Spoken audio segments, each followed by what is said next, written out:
idol, babaksasin natin yung air filter itong TLX para kapag nag-trail ay okay na.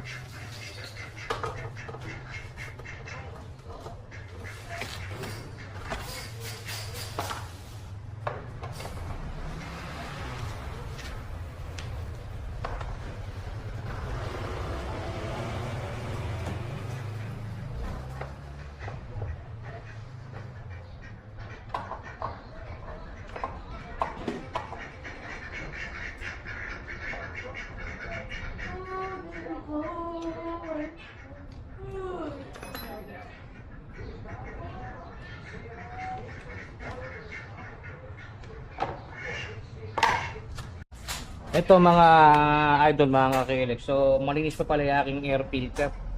So okay pa siya. Wala pala tayo lilinisin. So ano po ito? Ready to trail. Ito pong air filter ng KLX ay washable po ito.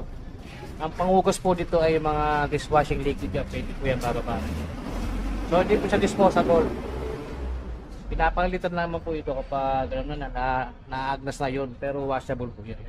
So okay naman. At saka paalala sa mga ating ka-KLX na mahalaga itong air filter. Pag nag-carb kayo, hindi po solusyon na tanggalin itong foam filter. Kaya masisira yung makina nyo. So kailangan itono yung makina para maayos yan. So hanggang dito lang po ating video at maraming salamat po. Paki-like na rin po yung aking page na RR731 Moto Online Shop pag kailangan yung KLX parts at saka yung Ralph 731. So hanggang dito na lang po ating video at maraming salamat po.